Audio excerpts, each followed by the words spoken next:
Preview. Hey guys, welcome back to our channel Faction Olympiads. In this video, we are going to discuss another question from my favorite book Pathfinder. It's a simple question, बस आप लोगों ने अगर coalition किया है तो it's a good start for you, कि आप कॉलिशन के अगर कॉन्सेप्ट को जानते हो तो इस पाथफाइंडर के क्वेश्चन को आप बहुत इजीली सॉल्व कर सकते हो. So do give it a try before you see the solution. I think ये आपसे भी हो जाना चाहिए बहुत इजीली. सो इस क्वेश्चन पे ये बताया गया है कि एक बॉल मूव कर रही with uniform velocity in free space which collides with another stationary identical ball, and thereafter each of them move at an angle of 30 degree. Correct. तो मतलब डेफिनेटली ये कुछ ऑब्लिक कॉलिशन जैसा हुआ होगा, वरना ये दोनों डिफरेंट एंगल पे तो मूव नहीं करेंगे. तो मैं मान सकता हूँ कि कुछ ऐसे कॉलिशन हुआ है, कुछ ऑब्लिक कॉलिशन है, आफ्टर विच जो कि इनिशियल डायरेक्शन ऑफ मोशन है ना पार्टिकल का, उसके साथ दोनों 30 डिग्री एंगल बना रहे हैं. मतलब अगर मैं इस फर्स्ट पार्टिकल का वेलोसिटी कुछ u मान लूँ तो मैं ये बता सकता हूँ कि आफ्टर कॉलिशन ये फर्स्ट पार्टिकल कुछ ऐसे जाएगा और सेकंड पार्टिकल कुछ ऐसे जाएगा. मतलब मोशन फाइनली ऐसा रहेगा, कुछ ऐसा मोशन होगा. तो इसी से आपको समझ आ जाना चाहिए कि ये मोशन ऑब्लिक कॉलिशन है. ठीक है, बढ़िया. तो मैं ना अब इनके जो वेलोसिटीज़ है उनको कुछ एज्यूम कर लूँगा. ऐसा कुछ मोशन है, ठीक है. तो मैं मान लेता हूँ कि इनिशियली पार्टिकल का वेलोसिटी u था, फाइनली v और v बन गया, क्योंकि दोनों v सेम होगा, क्योंकि जो y डायरेक्शन पे वेलोसिटी है अगर मैं इनको थीटा और फाई भी मान लूँ, एंगल तो सेम दिया गया है तो थीटा थीटा मानना होगा. अगर मैं इनको v2 और v2 डैश मान लूँ ना, या फिर एक काम करते हैं, इसको मानते हैं फर्स्ट बॉल, इसको मानते हैं सेकंड बॉल, इसको फर्स्ट इसको सेकंड, इसको मैं v1 मान लूँ और v2 मान लूँ, तो आपको दिख जाएगा कि v1 के दो कंपोनेंट्स हैं, that is v1 cos theta और एक है v1 sin theta. Similarly v2 के भी दो कंपोनेंट्स हैं, एक है v2 cos थीटा और एक है v2 sin theta.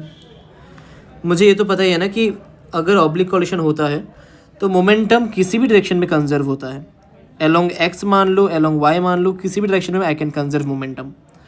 Along x अगर मैं लिखूँ तो फर्स्ट इक्वेशन आ जाएगा mv equal to, in fact mu होगा, mu equal to m1 v1 cos theta. I think identical particle तो m1 लिख के m लिख सकता हूँ मैं, correct. Another is mv2 cos theta. ये हो गया फर्स्ट इक्वेशन. अगर मैं अलोंग y देखूँ तो इक्वेशन क्या बनेगा, इनिशियली ज़ीरो मोमेंटम है, फाइनली हो गया mv1 sin theta minus mv2 cos theta, या फिर sin theta, sorry mv2 sin theta. यहाँ से मेरा निकल कर आ जाता है v1 has to be equal to v2, जो मैंने आपको बता दिया था पहले ही कि v1 इक्वल टू v2 होगा, ड्यू टू सिमेट्रिसिटी भी आप बोल सकते हो. तो अगर मैं इसको ऊपर वाली इक्वेशन पे डाल दूँ तो क्या बनेगा देखते हैं. mu is equal to mv cos theta that is √3/2, और ये दो बार आ रहा है ना, तो यहाँ से मेरा v निकल के आ जाएगा u/√3. सिंपल है एकदम. जैसे ही मेरा v निकल के आ गया, पूछा गया है कि fraction of initial kinetic energy lost in the coalition और रेस्टिट्यूशन का इक्वेशन पूछा है. तो क्योंकि मेरा v निकल के आ गया, अब e चाहिए मुझे. अब जब भी हम लोग e निकालते हैं हम ऑलवेज e निकालते हैं along the line of impact.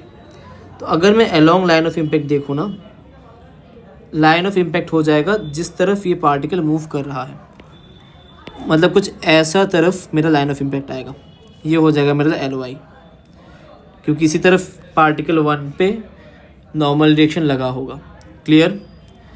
तो बढ़िया. अब U क्योंकि इस तरफ था तो मैं E इक्वल टू क्या लिख सकता हूँ, v2 माइनस v1. तो हो जाएगा, ये मान लेते हैं कि इसका जो v2 है ना, ये सॉरी ऐसा कुछ था ना, ये एक सेकेंड,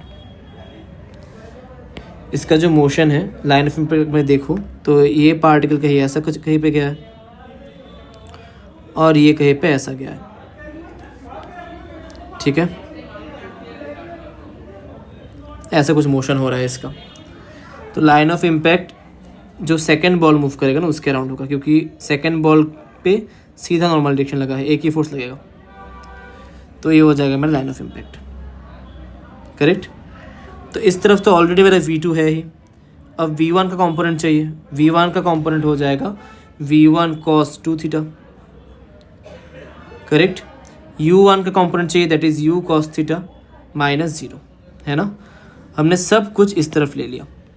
V1 का इस तरफ कंपोनेंट, U1 का इस तरफ कंपोनेंट, V2 तो ऑलरेडी इसी तरफ है, क्योंकि इस पे नॉर्मल डायरेक्शन जिस तरफ लगेगा ऑब्जेक्ट उसी तरफ मूव करेगा, और नॉर्मल डायरेक्शन हमेशा अलोंग द LY लगता है। ये आपके लिए इंपॉर्टेंट स्टेप था, ठीक है।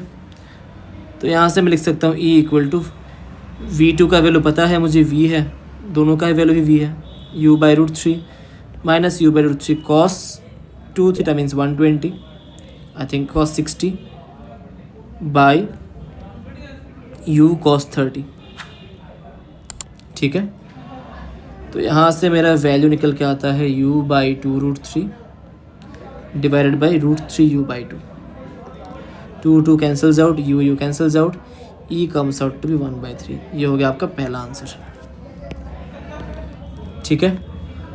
और जैसे ही E निकल के आ गया, सेकंड क्वेश्चन पूछा गया है कि find the fraction of initial kinetic energy lost. बढ़िया, तो ये भी निकाल लेते हैं, कुछ डिफ़िकल्ट बात तो नहीं है ये निकालना। चलिए निकालते इसको भी, ठीक है। तो अगर मैं काइनेटिक एनर्जी लिखूँ डेल्टा K बाई के, डेल्टा K बाई के initial, that is K final by K initial -1, यही पूछा गया है मुझे, करेक्ट। अब K फाइनल कितना होगा, 12m(v²), और ऐसे 2 है।